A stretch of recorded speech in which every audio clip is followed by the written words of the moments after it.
नमस्कार, यो हो न्यूज 24 टेलिभिजन न्यूज 8 मा स्वागत छ। सहकारीलाई 3 खम्बे कार्य नीति अनुसार एउटा महत्त्वपूर्ण खम्बा मानिन्छ, तर पछिल्लो समय यस मान्यता अनुसार सहकारी संस्थाहरू सञ्चालन नहुँदा विकराल समस्या लिएको छ भने अर्बौं रुपैयाँ जोखिममा परेको छ। अधिकांश संस्थाले सहकारीका मूल्य, मान्यता र अन्तर्राष्ट्रिय सिद्धान्तको प्रयोग र पालना नगरी आफूखुसी कारोबार गर्दा सहकारीमा जोखिम बढेको हो। पछिल्ला दिनहरूमा सहकारी संस्थाहरूमा एकपछि अर्का गर्दै आर्थिक अपचलनका घटना सार्वजनिक भइरहेका छन्। सहकारीका सञ्चालक तथा अध्यक्षले निक्षेपकर्ताको रुपैयाँ नै हिनामिना गरेर भागिरहेका छन्। यस्ता घटनाहरूले पछिल्लो समय देशभरि नै आतंक मच्चाइरहेको छ। यही कारण नेपालमा सहकारी बचतकर्ताको नजरबाट सितिमिति उठ्नै नसक्ने गरी गिरेको छ। सहकारीका सञ्चालकहरूको बदमाशीका कारण धेरै जसो सहकारी धराशायी भएका छन् भने अर्बौं लगानी डुब्ने स्थिति आएपछि निक्षेपकर्ता बिचल्लीमा परेका छन्। सहकारीमा नियामक निकायले नै सहकारीमा कुशासन खलबल्याउन मलजल गरिरहेको सहकारीका अगुवाहरू बताउँछन्। सबैजसो सञ्चालकले नै सहकारीको ऋण चलाएका छन्। कतिपय सहकारीले बिना धितो अन्धाधुन्दा लगानी गरेका छन्। यसले गर्दा खराब कर्जा बढ्दै गएको छ। एउटा शीर्षकमा ऋण लिने र अर्कैमा प्रयोग गर्ने प्रचलनका कारण पनि सहकारीमा समस्या बढ्दै गएको हो। सहकारी आफैमा खराब होइन, यसले धेरैलाई आर्थिक उन्नति गर्न पनि मद्दत गरेको छ, तर सीमित सञ्चालकको मनोमानीका कारण सहकारीबाट आज यो स्थितिमा पुगेको हो।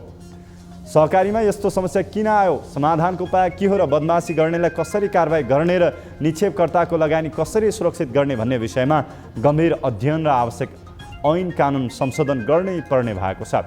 केन्द्रीय, प्रदेश र स्थानीय सरकार, जिल्ला सहकारी सङ्घ लगायत सम्बन्धित निकायले सहकारीहरूमा देखिएको व्यथितिलाई नियमन गर्नु जरुरी छ, नत्र राज्यले अर्बौंको जोखिमलाई धान्न सक्दैन। अब न्यूज 8 का हेडलाइन्स। इजरायलमा हमासको आक्रमणको चपेटामा परेका नेपाली विद्यार्थीको उद्धार। पहिलो चरणको उद्धार लगत्तै दोस्रो चरणको उद्धार गरिने विद्यार्थीका आफन्तहरू विमानस्थलमा। त्रासको माहौल छ हैन, खुसी लागिरहेछ कोशीमा मुख्यमन्त्रीका लागि माओवादीका आङ्बो र कङ्ग्रेसका केदार कार्कीको दाबी। आङ्बोलाई कङ्ग्रेस संस्थापन पक्षको साथ, कङ्ग्रेस संस्थापनेतर पक्षका कार्कीलाई एमालेको काँध।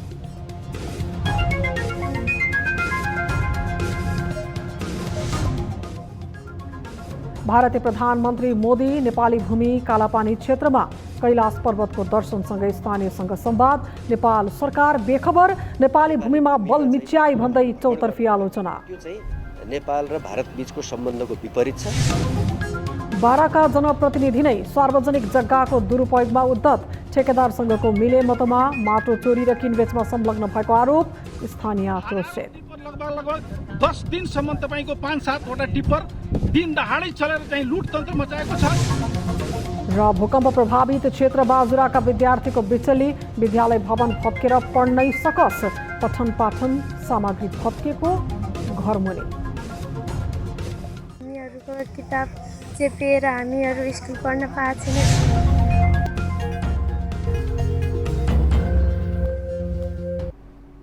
हामी निरन्तर न्युजमा छौँ। युद्धग्रस्त इजरायलमा रहेका नेपाली विद्यार्थीसहित नेपाल एयरलाइन्सको जहाज इजरायलबाट नेपाल प्रस्थान गरेको छ। विद्यार्थीहरूले सरकारले उद्धार गर्दा आफूहरूलाई निकै राहत महसुस भएको प्रतिक्रिया दिएका छन्।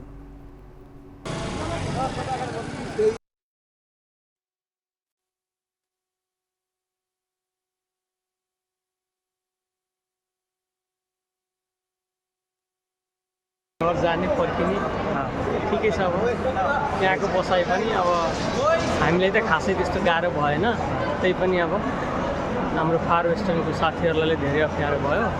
हामीलाई त ठिकै थियो, त्यही पनि अब त्रासको माहौल छ हैन। खुसी लागिरहेछ, खुसी लागिरहेछ, खुसी लागिरहेछ। मलाई चाहिँ अब दुईवटा कुरा छ, खुसी पनि लागिरहेछ। अब धेरै पछि फ्यामिलीलाई भेट्न पाएको छु यस्तो समयमा, किनभने फ्यामिली एकदमै आत्तिराख्नु भएको नि त। अनि नेक्स्ट कुरा चाहिँ अब यत्रो 11 महिनाको लागि चाहिँ आएको हो, अनि त्यसपछि डाइरेक्ट अब 1 महिनापछि जानु पऱ्यो। अनि त्यसपछि कति कुराहरू थियो गर्छु भनेको, त्यो चाहिँ अब भएन। त्यही पनि ठिकै छ। विद्यार्थी बोकेको विमान अहिले यात्रामै छ। आज राति 9 बजे विमान त्रिभुवन अन्तर्राष्ट्रिय विमानस्थलमा आइपुग्ने बताइएको छ। इजरायलमा रहेका नेपाली विद्यार्थीको उद्धारका लागि परराष्ट्र मन्त्री एनपी साउद र परराष्ट्र मन्त्रालयका एक सहसचिवको टोली पनि जहाजमा छ। पहिलो चरणमा बिहिबार 253 जनालाई स्वदेश फर्काइँदैछ भने अन्यलाई पुनः लिन जाने परराष्ट्र मन्त्रालयले जनाएको छ। इजरायलमा रहेका नेपाली मध्ये स्वदेश फर्कने इच्छा राख्दै 350 जनाभन्दा धेरैले नाम टिपाएका थिए। अहिले कामका लागि गएका नेपाली भन्दा पनि पढ्न गएकाहरूले नै नेपाल आउन चासो देखाएकाले उनीहरूलाई पहिलो प्राथमिकता दिएको मन्त्रालयले जनाएको छ। इजरायलमा प्यालेस्टाइनी विद्रोही लडाकु समूह हमासको आक्रमणमा परेर 10 नेपाली विद्यार्थीको मृत्यु भएको थियो। इजरायल सरकारले युद्धको घोषणा गरेको अवस्थामा शव हस्तान्तरणको विभिन्न कानुनी प्रक्रिया रहेकाले उनीहरूको शव तत्काल ल्याउन भने ढिलाइ हुने भएको परराष्ट्र मन्त्रालयले जनाएको छ। मन्त्रालयका अनुसार बेपत्ता रहेका विपिन जोशीको अवस्था अझै थाहा हुन सकेको छैन। घाइते 4 जना मध्ये 1 जना डिस्चार्ज भएका छन्।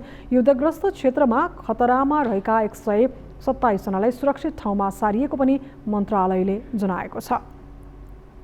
इजरायल प्यालेस्टाइन युद्ध अहिले पनि जारी छ। त्यसैले पनि नेपाल सरकार युद्धग्रस्त क्षेत्रमा रहेका नेपालीहरूको उद्धारमा खटेको छ। आज पहिलो चरणमा 253 जनालाई स्वदेश फर्काइँदैछ। नेपाल एयरलाइन्सको जहाजबाट उनीहरू स्वदेश प्रस्थान गरिसकेका छन्। केही बेरपछि उनीहरू नेपाल आइपुग्नेछन्। उद्धार गरी ल्याएकाहरूको स्वागतका लागि उनीहरूका आफन्तहरू त्रिभुवन अन्तर्राष्ट्रिय विमानस्थल क्षेत्रमा कुरिरहेका छन्। त्यहाँ अहिलेको ताजा अवस्था के छ, यसबारे थप जानकारी दिन हाम्रा टिभी जर्नलिस्ट सुजन चालिसे प्रत्यक्ष सम्पर्कमा जोडिनु भएको छ। सुजन, अहिले तपाईँ त्रिभुवन अन्तर्राष्ट्रिय विमानस्थलमै हुनुहुन्छ। त्यहाँको पछिल्लो अहिले त्यहाँको आफन्तहरूको भिडभाड भन्दै गर्दा तपाईँले देख्नुभएका दृश्यहरू के छ, त्यो जानकारी गराउनुहोस् न।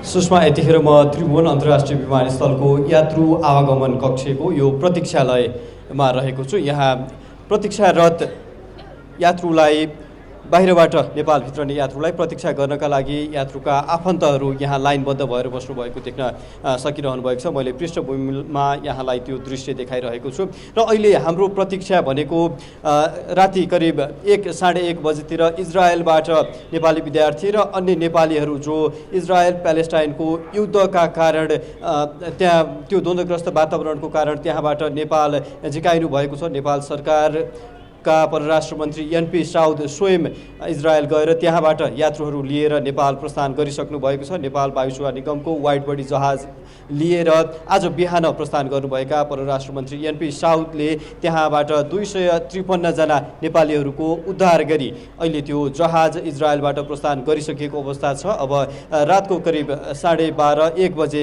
आसपासको समयमा उहाँहरू यो त्रिभुवन अन्तर्राष्ट्रिय विमानस्थलमा अवतरण गर्ने त्यो खबर परराष्ट्र मन्त्रालय स्रोतबाट प्राप्त भइसके हामी उहाँहरूको प्रतीक्षामा अहिले त्रिभुवन अन्तर्राष्ट्रिय विमानस्थलमा बसिरहेका छौँ। यहाँ समय र नेपालको बाहिरबाट आउने यात्रुहरूको चहल पहल बाक्लै देखिएको छ सुषमा अहिले। हजुर, जस्तो इजरायलको समय र नेपालको समय फरक पर्ने हिसाबले पनि यो समयको कति बजे आइपुग्ने हो नेपालमा विमान भन्ने प्रश्न चिन्ह पनि रहेको छ। केही समय अगाडिसम्म चाहिँ आज राति 9 बजे नै ल्याइने विमान आइपुग्छ भनेको थियो, तपाईँले भन्नुभयो। अब यहाँ 12:15-1 नै हुने अवस्था भनेर जाँदा पनि ढिलाइ भएको थियो, आउँदाखेरि पनि यो ढिलाइको अवस्था यो कूटनीतिक पहलका कारण समस्या हो अथवा के समस्याहरू देखिए? सुजन, केही जानकारी छ यहाँलाई? सुषमा, बिहान करिब 2:30 बजेतिर नेपाल छोडेर विमानस्थलबाट विमान बाहिरिने भन्ने खबर परराष्ट्र मन्त्रीको सचिवालयबाट नै हामीले प्राप्त गरेको थियो। यद्यपि केही प्राविधिक कारणवश उक्त विमान उड्नको लागि केही ढिला भएको थियो। बिहान यहाँबाट उड्नकै लागि करिब 4 बजे आसपासमा विमान यहाँबाट उडेको थियो। विमान उडेको करिब 15 घण्टापछि मात्र नेपाल फर्कने, त्यहाँबाट यात्रु लिएर नेपाल फर्कने भन्ने जानकारी पनि हामीले प्राप्त गरेका थियौँ। यद्यपि उडानमा नै ढिलाइ, त्यसपछि इजरायल पुग्नको लागि पनि विमानलाई केही समय लागेको र इजरायल पुगिसकेपछि परराष्ट्र मन्त्री एनपी साउदले त्यहाँका अन्य उच्च पदस्थ अधिकारीहरूसँग र त्यहाँका परराष्ट्र स्रोतहरूसँग कूटनीतिक वार्ता संवाद पनि गर्नुभएको थियो। यो वातावरणलाई सहज बनाउनको लागि त्यहाँ औपचारिक वार्ताहरू पनि गर्नुभएको थियो र अन्य औपचारिक रूपमा केही प्राविधिक समस्या भएको हो अथवा किन ढिलाइ भएको भन्ने खबर हामीले प्राप्त गरिसकेका छैनौँ। तर परराष्ट्र मन्त्रीको सचिवालय र अन्य स्रोतहरूबाट त्यहाँ जो विद्यार्थीहरू नेपाल फर्कँदै हुनुहुन्छ उहाँहरूको व्यक्तिगत सामाजिक सञ्जालको स्रोतहरूबाट पनि त्यहाँ केही प्राविधिक कारणवश विशेष गरी उच्च स्तरीय कूटनीतिक वार्ताको कारण अथवा उच्च स्तरीय वार्ताहरू जो गर्नुभएको थियो परराष्ट्र मन्त्री एनपी साउदले त्यसको कारण पनि अथवा त्यहाँको वातावरण समग्र रूपमा मिलाउनको लागि पनि केही समय लागेको जस्तो देखिन्छ। अन्य भने विमानस्थल स्रोतबाट हामीलाई त्यो जानकारी प्राप्त भइसकेको छैन। तर हामीले अनुमान गर्नुपर्दाखेरि यही विमानस्थलकै केही प्राविधिक समस्याको कारण अथवा प्राविधिक ढिलाइका कारण यो यात्रा केही ढिलाइ भएको जस्तो अनुमान गर्न सकिन्छ। सुजन, अब तपाईँ विमानस्थलमै हुनुहुन्छ। शनिबारदेखिको यो खबर सुनेपछि आफन्तहरूको आँखामा आँसु थियो। अहिले आफ्ना छोराछोरीहरू फर्किँदै गर्दा आँसु त छ, तर अहिले हर्षका आँसुमा परिणत भएको स्थिति हो। तपाईले त्यहाँ जो आफन्तजनहरू हुनुहुन्छ उहाँहरूसँग केही प्रतिक्रियाहरू लिन सक्नुहुन्छ? यो द्वन्द्वको समयबाट भनौँ, यो परिस्थितिबाट 10 जना विद्यार्थीले त ज्यान नै गुमाउनु पर्नेको अवस्था थियो। त्यसबाट बचेर सुरक्षित आफ्ना परिवारका सदस्य, आफ्ना छोराछोरी फर्किँदै गर्दाको के प्रतिक्रिया लिन सक्नुहुन्छ सुजन त्यहाँ? पक्कै पनि सुषमा, यो अहिले मैले यहाँलाई लाइभ अपडेट गराइरहँदाखेरि जो यात्रु अथवा विद्यार्थीहरू इजरायलबाट नेपाल फर्कँदै हुनुहुन्छ उहाँहरूको आफन्तको पीडा अथवा उहाँहरूको आफन्तको यहाँ उहाँहरू फर्किँदै गर्दाखेरिको त्यो खुसी देखाउने प्रयास हाम्रो रहेको थियो। तर यद्यपि मैले यहाँ यो प्रतीक्षा कक्षमा जति पनि यात्रुहरूसँग सोधपुछ गरेँ, इजरायलबाट आउने यात्रुहरूको प्रतीक्षामा अहिले कोही पनि आइसक्नु भएको मैले पाइनँ। किनभने यसको पनि कारण हुनसक्छ, राति 1:30 बजेतिर आसपासको यात्रा रहेको कारण 1:30 बजे आसपास उहाँहरू नेपाल फर्कने त्यो यात्रा कारण अझै पनि लामो समय बाँकी नै रहेको कारण अहिले तत्कालको लागि भने उहाँहरूको आफन्तहरू आइपुगिसक्नु भएको छैन। त्यो दृश्य मैले पाइनँ सोधपुछ गर्दाखेरि। तर यहाँ अन्य प्रतीक्षारतहरू हुनुहुन्छ उहाँहरूबाट पनि अथवा सम्पूर्ण नेपालीहरूबाट पनि जो एउटा त्यहाँबाट उद्धार गरेर नेपालीहरूलाई नेपाल झिकाइसकेपछिको खुसी यहाँ बेग्लै देख्न सकिन्छ सुषमा। र पक्कै पनि हामीले सामाजिक सञ्जालहरूमा पनि देखिरहेका छौँ, अन्य माध्यमहरूबाट पनि देखिरहेका छौँ उहाँहरूको घर परिवार आफन्तजनहरूको त्यो खुसी बेग्लै छ। र स्वयं विद्यार्थीहरूलाई पनि अथवा त्यहाँ बसोबास गर्ने नेपालीहरूलाई पनि यो लामो द्वन्द्वग्रस्त समयबाट अवस्थाबाट नेपाल फर्कन पाउँदा एउटा छुट्टै हर्षको वातावरण बनेको जस्तो हामीले विभिन्न माध्यमहरूबाट अहिलेसम्म जानकारी पाएका छौँ। स्वयं परराष्ट्र मन्त्री एनपी साउदको सचिवालयबाट पनि जो विमानस्थलमा। हजुर, अन्त्यमा जस्तो तपाईँले भन्नुभयो आफन्तहरू आइपुग्नु भएको अवस्था होइन भनेर, तर त्यहाँ तपाईँले भन्दै गर्दा पनि 253 जनाको परिवार भनेपछि त्यहाँ ठुलै समूह जब विमान चाहिँ अवतरण हुने बेला हुन्छ त्यहाँ आइपुग्ने स्थिति देखिन्छ। सञ्चारकर्मीहरूको पनि त्यहाँ बाक्लो उपस्थिति हुने देखिन्छ, किनभने फर्किएका विद्यार्थीहरूसँग प्रतिक्रिया लिनको लागि त्यो हिसाबले पनि त्यहाँ सुरक्षा चुनौती पनि हुन्छ। त्यहाँ केही तयारीहरू भएको केही त्यस्तो देख्नुहुन्छ? छोटकरीमा बताइदिनुहोस् न अन्त्यमा। अहिलेसम्म सुषमा यहाँको सुरक्षा अवस्था भने सामान्य नै रहेको छ, जसरी अरू समयमा अन्य समयमा हुने गर्छ। अहिलेसम्म थप केही सुरक्षा व्यवस्था गरिएको छैन। यद्यपि अबको यहाँले भन्नुभयो जस्तै उहाँहरूको आगमनमा त्यो भिड लाग्ने अथवा भिडको अवस्था सिर्जना हुने भइसकेपछि यहाँ व्यवस्थापनको लागि केही सुरक्षा निकायको उपस्थिति अलि बाक्लिने हो कि भन्ने अनुमान त गर्न सकिन्छ। तर अहिलेसम्मको लागि सामान्य अवस्था नै छ सुषमा। हस्, जानकारीको लागि धन्यवाद। हाम्रा टिभी जर्नलिस्ट सुजन चालिसी हामीसँग जोडिनु भएको थियो त्रिभुवन अन्तर्राष्ट्रिय विमानस्थलबाट। आज सरकारको पहलमा इजरायलमा अध्ययनरत विद्यार्थीहरूलाई सकुशल फर्काउने प्रयास अन्तर्गत पहिलो पटक विमान गएको थियो र आज राति 12:30 बजे नभए 1 बजेसम्मको आसपासमा 253 जना विद्यार्थीलाई लिएर नेपाल वायु सेवा निगमको विमान आउँदैछ र त्यसको अवस्था र पछिल्लो त्यहाँको विमानस्थलको परिदृश्यको बारेमा हामीले यहाँहरूलाई जानकारी गराएका थियौँ। अब बाँकी न्युज।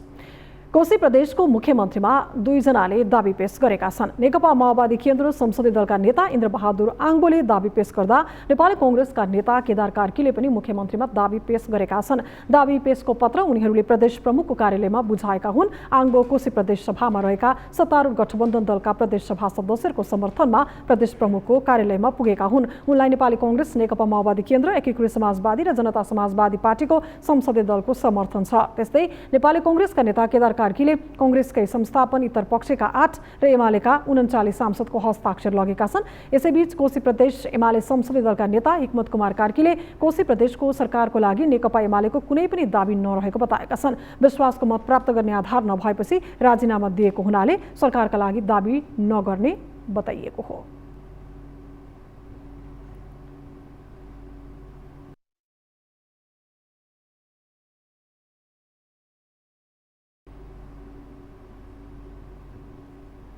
कालापानी लिपुलेक लिम्पियाधुरा नेपाली भूभाग भएर भारतीय सेनाको रजगज चल्दै नै आएको छ। भारतले आफ्नो नक्सामा यो क्षेत्रलाई समेत समेटेपछि भारतीय रवैयाको विभिन्न राजनीतिक दलहरूले विरोध नै गर्दै आएका छन्। तत्कालीन केपी शर्मा ओली नेतृत्वको सरकारको पालामा उक्त क्षेत्रलाई समेटेर नयाँ नक्सा जारी पनि गरियो। तर पनि भारतीय पक्षले भने बल मिच्याइ गर्न छोडेको छैन। विवादित रहेको यो क्षेत्रमा नेपाली पक्षलाई जानकारी नै नदिएर भारतीय प्रधानमन्त्री नरेन्द्र मोदी बिहिबार भ्रमण गर्न पुगेका छन्। एक रिपोर्ट। लिम्पियाधुरा लिपुलेक र कालापानी क्षेत्र नेपालको हो भन्नेमा दुई मत छैन। तथ्य र प्रमाणका आधारमा पनि उक्त भूमि नेपालको हो भन्ने कुरा भारतलाई मात्र होइन विश्व समुदाय सामु जग जाहेर छ। 2077 सालमा नेपाल सरकारले नयाँ नक्सा जारी गरेर उक्त भूमि नेपालको हो भन्ने प्रमाणित समेत गरिसकेको छ। तर उक्त क्षेत्र नेपालको हो भन्न भारत तयार छैन। अझ उक्त भूमि आफ्नो रहेको दावी गर्दै त्यस क्षेत्रमा पकड कायम राख्न भारतले बेला बखत बल मिच्याइ समेत गर्दै आएको छ। पछिल्लो समय उत्तरी छिमेकी मुलुक चीनले समेत कालापानी क्षेत्र समेटिएको नयाँ नक्सालाई महत्त्व दिएको छैन। बिहिबार मात्रै भारतीय प्रधानमन्त्री नरेन्द्र मोदी उत्तराखण्डका मुख्यमन्त्री पुष्कर सिंह धामी सहितको टोली बोकेर नेपाललाई कुनै जानकारी नै नदिएर कालापानी क्षेत्र पुगे। मोदीले गुन्जी र कुटी क्षेत्रको भ्रमण गरे पनि नेपाली पक्ष अनभिज्ञ रह्यो। हामीलाई अनौपचारिक जानकारी छ हजुर, हामीलाई औपचारिक जानकारी केही पनि दिँदैन। मैले चाहिँ डिएमसँग सम्पर्क गर्ने प्रयास पनि गरेको थिएँ, उहाँ पनि त्यतै हुनुहुन्छ भन्ने जानकारी प्राप्त भयो। सम्पर्क पनि हुन सकेन। उहाँ कैलाश पर्वतको दर्शन गर्न पुगेका मोदीले त्यहाँका स्थानीयसँग छलफल र संवाद समेत गरे। अर्को देशको प्रधानमन्त्री सरकारलाई कुनै जानकारी नै नदिएर विवादित क्षेत्रमा जानुले भारतीय पक्षको बल मिच्याइ प्रष्ट भएको छ। तर यसबारेमा सरकारी पक्षबाट कुनै प्रतिक्रिया आएको छैन। प्रधानमन्त्री मोदीको यो कदमलाई लिएर राजनीतिक दल र जनस्तरमा भने विरोधका स्वरहरू घन्किरहेका छन्। संसदमा समेत यो विषयले प्रवेश पाएको छ। बिहिबारको प्रतिनिधि सभा बैठकमा राष्ट्रिय स्वतन्त्र पार्टीका सभापति रवि लामिछानेले यसबारे सरकारको जवाफ मागेका छन्। छिमेकी राष्ट्रको प्रधानमन्त्री हाम्रो भूभागमा आउँदा सरकारले न कुनै स्वागत गरेको छ, न देशलाई कुनै जानकारी गराएको छ। यत्रो ठुलो भ्रमण हाम्रो देशमा यो कुटी गुन्जी अहिले सम्मान्य सभामुख आसीन हुनुभएको चेयरको अगाडिको डेस्कको चुच्चे नक्साभित्र नै पर्छ। हामीले नै पास गरेको, यो सदनले पास गरेको यो चुच्चे नक्साभित्र हाम्रो भूभाग पर्छ। लामिछाने मात्रै होइन, अन्य सांसदहरूले समेत भारतीय प्रधानमन्त्रीले नेपाललाई जानकारी नगराई नेपाली भूभागमा प्रवेश गरेकोमा आपत्ति जनाएका छन्। छिमेकी राष्ट्रका प्रधानमन्त्री नेपालको भूमिमा आउँदाखेरि जानकारी नै नदिएर आउँदाखेरि पनि लाचार भइकन सरकार ठुलो हेरिराखेको छ। उहाँ राज्यलाई थाहा दिएर आधिकारिक रूपमा प्रवेश गर्नुभएको होइन, त्यसैले राज्य व्यवस्था समितिले त्यो बारेमा धेरै चासो लिएन। यति धेरै बहस छलफल भइरहेको विषयमा आज एकाएक भारतको प्रधानमन्त्रीले जसरी नेपाली भूमिमा चाहिँ आफ्नो भ्रमण गर्नुभयो, त्यो चाहिँ नेपाल र भारत बीचको सम्बन्धको विपरीत छ। दुवै देशले आफ्नो दावी गर्दै आएको उक्त भूभागमा देखिएको समस्याको समाधान वार्ता र छलफलको माध्यमबाट गर्न दुई देश सहमत छन्। गएको जेठ तेस्रो साता भएको प्रधानमन्त्री पुष्पकमल दाहाल प्रचण्डको भारत भ्रमणका बेला भारतीय प्रधानमन्त्री नरेन्द्र मोदी स्वयंले वार्ताको माध्यमबाट सीमा समस्या समाधान गर्न भारत सकारात्मक रहेको बताएका थिए। प्रचण्ड भारत भ्रमणमै रहेका बेला विवादित कालापानी भूमि साटफेरको बहस चलेको थियो। भूमि सट्टापट्टा गरेर विवाद समाधान गर्न सकिने अन्तर्राष्ट्रिय अभ्यासहरू पनि भएको विज्ञहरूले बताउने गरेका छन्। प्रधानमन्त्री भारत भ्रमणमा जानु अघि भारतीय संसदमा अखण्ड भारत भन्दै नेपाली भूमि समेत समेटेर नक्सा राखेको सार्वजनिक भएको थियो। भारतीय पक्षले एकपछि अर्को बल मिच्याइ गरे पनि राष्ट्रियताको चर्का भाषण गर्ने सत्तासीन राजनीतिक दलहरू भारतीय रवैयाका विरुद्ध मूक दर्शक बन्ने गरेका छन्। अब जनजनले प्रश्न गर्नेछन्, छिमेकीको बल मिच्याइ किन? न्यूज 24 टेलिभिजनका लागि टिभी जर्नलिस्ट शीतल रिजालको रिपोर्ट। हामी निरन्तर न्यूजमा छौं। 12 जनप्रतिनिधि नै सार्वजनिक जग्गाको दुरुपयोगमा उद्धत देखिएको तथ्य बाहिरिएको छ। जितपुर सिमरा महानगरपालिकामा रहेको सार्वजनिक जग्गाको माटो उत्खननमा यहाँकै जनप्रतिनिधिको मिलिमतो बाहिरिएको हो। वातावरणीय प्रभाव समेत मूल्याङ्कन नगरी जनप्रतिनिधि र सेजको ठेकदारको मिलिमतोमा माटो उत्खनन भएको हो। जनप्रतिनिधिको मिलिमतोमा अवैध ढङ्गले सार्वजनिक जग्गाबाट माटो चोरी हुँदा लाखौं रुपैयाँ राजस्व समेत हिनामिना भएपछि अहिले यहाँका स्थानीय आक्रोशित बनेका छन्। एक रिपोर्ट। जनप्रतिनिधिकै मिलेमतोमा सार्वजनिक जग्गाको चरम दुरुपयोग भएको तथ्य बाहिरिएको छ। बाराको जितपुर सिमरा उपमहानगरपालिका 11 रहेको सार्वजनिक जग्गाको माटो चोरी गरी बेचबिखन गर्न जनप्रतिनिधि समेत सामेल भएको तथ्य बाहिरिएको हो। सार्वजनिक जग्गाबाट माटो उत्खनन गरेर विशेष आर्थिक क्षेत्र प्राधिकरण सेजलाई बेचेको पाइएको हो। जितपुर सिमरा उपमहानगरपालिकाले केही महिना पहिला आफ्नै निजी जग्गाबाट माटो उत्खनन गर्नका लागि उपमहानगरसँग अनुमति लिएर मात्र उत्खनन गर्न सूचना निकालेको थियो। सोही सूचना अनुसार वडा नम्बर 11 का मोहम्मद दिन मियाले वडा नम्बर 11 को कार्यालयमा दिएको निवेदन अनुसार निवेदकको आमा हसिना चुहिहारको नाममा दर्ता रहेको किता नम्बर 35 को 5 बिघा जग्गाबाट 100 टिपर माटो निकाल्ने भन्दै निवेदन दिएका थिए। वडा नम्बर 11 को वडा अध्यक्ष बिन्दलाल शाहले उपमहानगरलाई सिफारिस गरेको तर 35 नम्बर किता सार्वजनिक जग्गा रहेको र त्यसको लाल पूर्जा समेत नरहेको र वडा अध्यक्षले मिलेमतोमा सिफारिस गरेको आरोप लगाएको छ। खोला पारी चाहिँ हाम्रो एउटा 42 नम्बर किता भनेको 18 बिघा 10 कट्ठाको एकदम सोक्कड ऐलानी हो। त्यो ऐलानीको बीचबाट यो वडा अध्यक्षले चाहिँ स्वयं नक्कली सिफारिस गरेर कसै उसले अब कहाँबाट के सञ्जाल रचेर यो हाम्रो 11 नम्बरको माटो दिन दहाडै डकैती गरेर सिमरामा गएर सिमरामा कता सेजमा चाहिँ बिक्री गरेको छ। लगभग मानौँ हजारौं टिपर, एक टिप दुई टिपको त कुरै छोडिदिनुहोस्, हजारौं टिपर लगभग 10 दिनसम्म तपाईँको 5-7 वटा टिपर दिन दहाडै चलेर चाहिँ लुटतन्त्र मचाएको छ। यो ऐलानी हो, यो 18 बिघा 10 कट्ठाको हो। यसमा अब माटो टिप्परले तपाईँको यो सेजमा खसालिएको छ। करिब हजारौं टिप जति सबै बाटो हाम्रो बिगारेर यो सबै यहाँको 11 नम्बरको वाटाले यो वडा अध्यक्षले यहाँबाट माटो लगिएको छ, बेचिएको छ। वडा नम्बर 11 को कार्यालयले गरेको सिफारिस पत्रमा साबिक फतेपुर गाविस वडा नम्बर 9 हाल जितपुर सिमरा 11 को किता नम्बर 35 को 5 बिघा जग्गाबाट 100 टिपर माटो निकाल्ने उल्लेख छ। तर माटो भने किता नम्बर 42 को 18 बिघा सार्वजनिक जग्गाबाट निकालिएको उपमहानगरका इन्जिनियर रूपा खेतीले जनाए। 18 बिघा सार्वजनिक जग्गा मध्ये 2 बिघाबाट करिब 1.5 देखि 2 मिटर गहिराईमा 500 देखि 600 टिपर माटो उत्खनन भएको बताइएको छ। 42 नम्बर किता जुन 18 बिघाको सार्वजनिक जग्गा छ नदी छेउमा, त्यहाँबाट चाहिँ हाराहारी 500 टिपरको हाराहारीमा चाहिँ तपाईँको माटो खन्नु भएको जुन अवैध छ। त्यहाँ हामी चाहिँ बिचमा त्यो खबर सुन्ने बित्तिकै गएर त्यसमा चाहिँ प्रयोग भएको एक्साभेटर चाहिँ हामीले नियन्त्रणमा लिएर प्रहरीको कन्ट्रोलमा राखेका छौँ होइन। त्यसलाई अनुसन्धान पनि हाम्रो योजना अधिकारी सरले चाहिँ गर्दै हुन्छ। त्यसमा चाहिँ सेजसँग सम्बन्धित भएर त्यहाँको माटो कहाँ गयो भन्ने कुरा बुझ्दै जाँदा सेजमा गएको छ भन्ने कुरो पनि सुनिन आयो। त्यसकारण सेजसँग पनि एक किसिमको चाहिँ समन्वयमा त्यो माटो के कसरी त्यहाँ कति गएको छ, कुन गाडीबाट गयो, त्यो किसिमको सोधपुछ हुँदैछ। कानुनत निजी जग्गाबाट माटो उत्खनन गर्नु पूर्व प्राविधिक खटाएर वातावरणीय प्रभाव मूल्याङ्कन गर्नुपर्छ। जनप्रतिनिधि र सेजको ठेकेदारको मिलेमतोमा रातभर दर्जनौंको संख्यामा टिप्परले माटो चोरी गरेको भन्दै स्थानीयले उपमहानगरमा उजुरी दिएपछि असोज 19 गते उपमहानगरको प्राविधिक टोली अनुगमनमा पुगेको थियो। अनुगमनमा माटो उत्खनन गरिरहेको एस्काभेटर नियन्त्रणमा लिएर उपमहानगरले थप अनुसन्धान सुरु गरेको छ।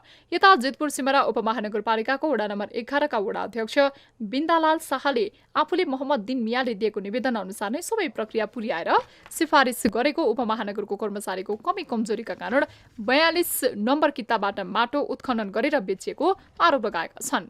सिफारिस गरेको छु, मलाई सुन्नमा लाग्यो, रसिद पनि हेरे 200 टिपरको उनीहरू रसिद 100 को 72,500, 100 को 72,500 तिरेर लानुभएछ। त्यसपछि बढी लगेको त्यो कुरा मलाई थाहा छैन, कति रसिद हाम्रोमा कटे पनि मलाई थाहा हुन्छ। अब रसिद नगरपालिका कटिरहेको छ, नगरपालिकाको हाकिम गइरहेको छ, मलाई के थिए।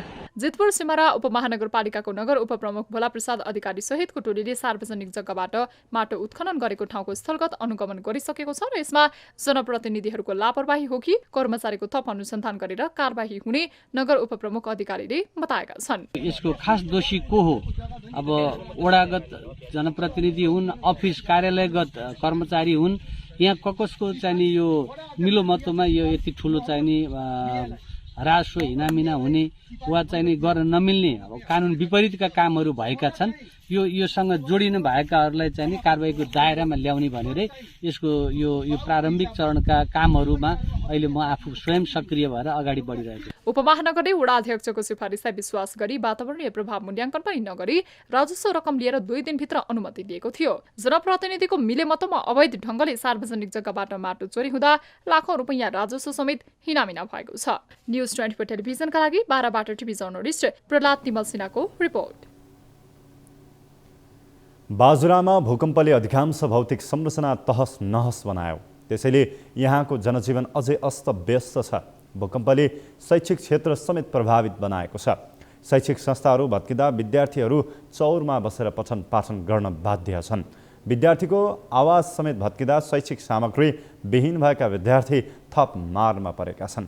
एक रिपोर्ट। बाजुराको खप्तड छेडीदह गाउँपालिकामा 16 गते गएको भूकम्पले 2400 भन्दा बढी घर र 14वटा शैक्षिक संस्थाका भवनहरू पूर्ण रूपमा क्षतिग्रस्त भए। भूकम्पले शैक्षिक संस्थाका भवनहरूमा क्षति पुर्याउँदा अहिले विद्यार्थीहरूको पढाइ नै प्रभावित भएको छ। विद्यालय भवन नहुँदा बस्ने ठाउँ छैन भने घर भत्काउँदा शैक्षिक सामग्री लगायतका सामान समेत अभाव छ। विद्यालयका भवनहरू भग्नावशेष भएकोले विद्यार्थीहरूलाई खुल्ला आकाश मुनि नै पठन पाठन गराइएको छ। भूकम्प गएको 10 दिन हुँदा समेत सरकारी तथा सरकारवाला निकायले भने चासो नदिएको विद्यार्थीहरूको गुनासो छ। सरकारको हेर्ने निकायहरू पनि कोही आएको छैन। यो खालि पाल बाँड्ने रात त्यस्तो मात्रै आएको छ। स्कुललाई पढाउने खालको व्यवस्थापन गर्ने खालको संस्थाले कसैले हेरेको चेपेर हामीहरू स्कुल पढ्न पाएको छैन। ड्रेस पनि यिनै लगाएका छन्। हाम्रो किताब काफी भित्र उपुङ्कले छापेर स्कुल पनि जान। अहिलेकै अवस्थामा विद्या पढाउन निकै सकस भएको देखिन्छ। यहाँ सरकारको ध्यान जानुपर्ने हो। सरकारको चाहिँ खासै ध्यान दिएको हुँदैन र आज मात्रै यहाँ चाहिँ गाउँपालिकाको अध्यक्षजी आउनुभयो र हामीले केही चाहिँ पहल हुन्छ कि भन्ने हामीले ठानेका छौँ। यता खप्तड छेडीदह गाउँपालिकाले भने समस्यामा परेका विद्यार्थीहरूको पहिचान गरी प्याकेजमा समस्याको समाधान गर्ने बताएको छ। पालिकाले तथ्याङ्क सङ्कलनको काम भइरहेको र छिट्टै बालबालिका तथा अन्य पीडित समक्ष राहत लिएर जाने प्रतिबद्धता गरेका छन्। सरकारवाला सम्पूर्णको हामी कहाँ के गर्नुपर्ने छ, हाम्रा कर्मचारी कहाँ कुदाउनु पर्ने छ, हाम्रा जनप्रतिनिधि परिचालन कहाँ गर्नुपर्ने छ, हाम्रा सुरक्षाकर्मीहरूलाई कहाँ खटाउनु पर्ने छ, हामी आफै पनि कहाँ खटिनु पर्ने छ। रात अधरात नभनी हामी सधैँ लागिरहनेछौँ र उहाँको मनलाई शान्ति होस् र उहाँको धनजनको क्षति नहोस् भनेर हामी यही नै उहाँहरूलाई एकदम सान्त्वनापूर्व दिएर खप्तड छेडीदह गाउँपालिका परिवार सम्पूर्ण लागिरहनेछौँ। खप्तड छेडीदह गाउँपालिकामा 14वटा सामुदायिक विद्यालयका भवनहरू पूर्ण रूपमा क्षति भएका छन्। 14वटा विद्यालयका 4000 भन्दा बढी विद्यार्थीहरूको पठन पाठन प्रभावित भएको छ। न्युज 24 टेलिभिजनका लागि बाजुराबाट टिभी जर्नलिस्ट गगन अयडीको न्युजहरू अझै बाँकी छन्। अब पालो ब्रेकको। अब न्युज 8 को अन्त्यमा पुनः हेडलाइन्स। इजरायलमा हमासको आक्रमणमा चपेटमा परेका नेपाली विद्यार्थीको उद्धार। पहिलो चरणको उद्धार लगत्तै दोस्रो चरणको उद्धार गरिने विद्यार्थीका आफन्तहरू विमानस्थलमा। त्रासको माहौल छ हैन, खुसी लागिरहेछ खुसी लागिरहेछ। कोशीमा मुख्यमन्त्रीका लागि माओवादीका आङ्गो र काङ्ग्रेसका केदार कार्कीको दावी। आङ्गोलाई काङ्ग्रेस संस्थापन पक्षको साथ, काङ्ग्रेस संस्थापन इतर पक्षका कार्कीलाई एमालेको काँध।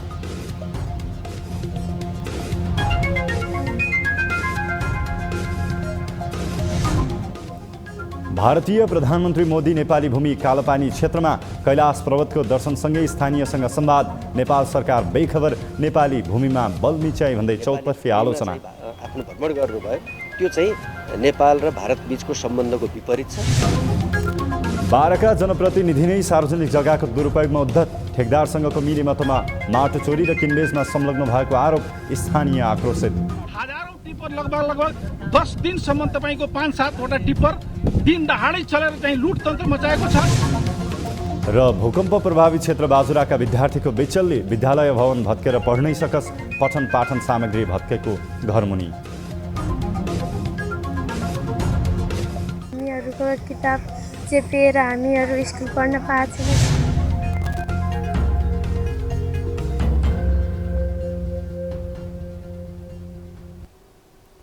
न्युज 8 अहिलेलाई यति नै। जाँदा जाँदै ताली र गालीका लागि हामीले सोधेको प्रश्नको जवाफको अन्तिम नतिजा यसपछि प्रसारण हुने कार्यक्रम सीधा कुरा जनतासँगमा हेर्न सक्नुहुनेछ। थप न्युजका लागि हाम्रो वेबसाइट www.news24nepal.com हेर्नुहोला। साथै हामीलाई फेसबुक, ट्विटर र युट्युबमा पनि फलो गर्न सक्नुहुनेछ। यस्तै मोबाइल, भाइबर र इमेलबाट 24 हेल्प डेस्कमा समस्या र गुनासो गर्न सक्नुहुनेछ। अहिलेलाई बिदा दिनुहोस्। हामी निरन्तर न्युजमा छौँ। नमस्ते।